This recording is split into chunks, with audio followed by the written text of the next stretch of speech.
Halo, balik lagi sama aku. Di episode kali ini kita bakal ngomongin apa aja sih yang perlu kita rencanakan atau kita persiapkan kalau kita pengen bisnis dari rumah atau bekerja dari rumah. Simak videonya sampai habis, karena di video ini aku bakal ngebahas apa aja sih yang perlu kalian persiapkan untuk menjalankan bisnis dari rumah. So, buat kalian yang pengen bisnis dari rumah, jangan skip video ini ya. Kalau kamu berpikir untuk bekerja tapi memiliki waktu yang fleksibel, lingkungan yang lebih nyaman, dan juga modal yang lebih kecil, kamu mungkin harus memperhitungkan yang namanya bekerja dari rumah atau bisnis dari rumah.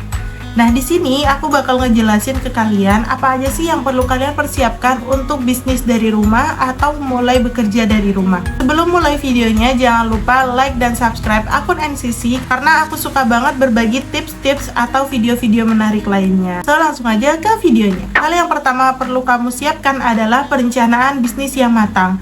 Mau bekerja dari rumah atau bisnis dari rumah atau bisnis offline yang harus kamu sewa kantor atau apapun itu bentuk bisnisnya, kamu juga harus memiliki perencanaan bisnis yang matang. Kamu harus menyusun visi yang jelas, produk yang ingin ditawarkan harus jelas, siapa target pasar kalian, dan juga bagaimana orang-orang itu akan mendapatkan produk kalian atau problem apa yang akan diselesaikan dengan orang membeli produk kalian. Hal semacam itu tuh wajib banget kamu tentukan di awal sebagai perencanaan bisnis kalian. Karena jika hal-hal tersebut tidak terencana secara benar atau tidak terencana secara matang, maka kedepannya bisnis kamu itu tidak akan menemukan arah, bahkan bisa aja putus di jalan. Nah, hal yang kedua adalah riset pasar. Dalam setiap bisnis, kamu harus menentukan siapa pasar kamu atau siapa target market kamu. Jika kamu menjual sesuatu itu dengan universal, maka produk kamu perputarannya itu akan lama di pasar. Berbeda jika kamu sudah memiliki target pasar yang jelas atau menyasar suatu golongan. Nah, perputaran produk kamu atau penjualan produk kamu itu tentunya akan lebih cepat dan kamu itu tidak akan kehilangan arah dalam bisnis kamu.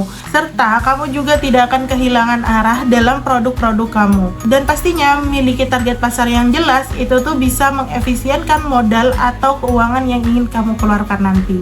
Dalam riset pasar, selain kamu menentukan siapa yang ingin kamu juali atau siapa target market kamu juga harus bisa menganalisis tren, kamu juga harus bisa menganalisis yang namanya pesaing.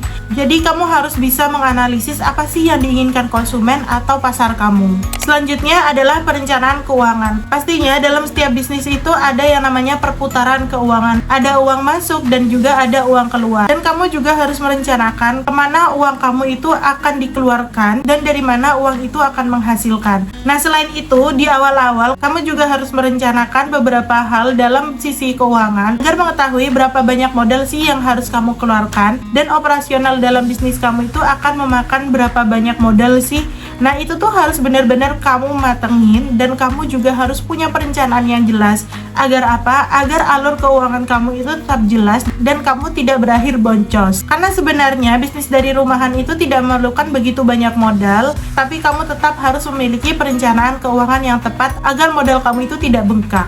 Selanjutnya adalah branding yang kuat. Dalam persaingan pasar yang cukup ketat ini, kamu juga harus memiliki branding yang kuat.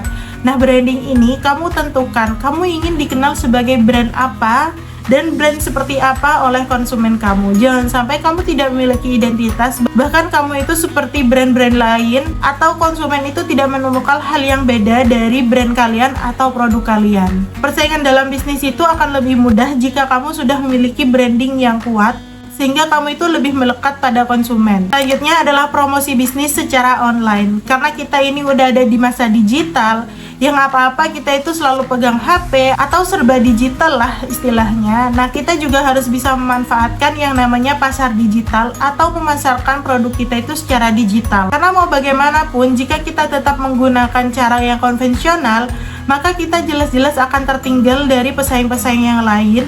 Dan juga produk dan brand kita itu tidak akan berkembang. Makanya kita butuh banget yang namanya pemasaran secara online. Karena mau bagaimanapun, kegiatan kita 90% itu berasal dari digital atau berasal dari online gitu.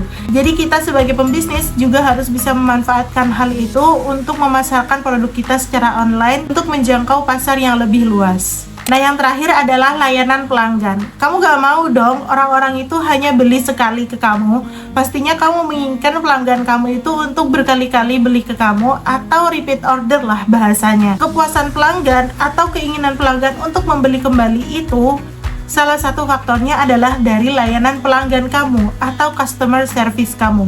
Nah, hal ini bisa kamu tingkatkan dan kamu gunakan untuk menjalin kedekatan dengan konsumen kamu sehingga kamu juga lebih tahu apa yang diinginkan konsumen dan customer service atau layanan pelanggan kamu itu jadi lebih baik. Pastinya, layanan pelanggan yang paling disukai konsumen adalah respon yang cepat, pengiriman yang cepat, dan juga ketika ada masukan atau ada komplain dari customer itu tuh cepet banget, bisa kamu tanggapi dengan cepat dan memberikan solusi yang tepat juga. Nah, hal itu bisa kamu jadikan poin plus dalam bisnis kamu ketika kamu punya customer service atau layanan pelanggan yang terbaik. Nah, kalau kalian udah ngerasa capek kerja di kantor bolak-balik 9 to 5, sepertinya kamu memang harus memikirkan untuk bisnis dari rumah atau membangun bisnis kamu sendiri dari rumah. Nah, itu dia beberapa hal yang perlu kamu siapkan untuk menjalani bisnis dari rumah.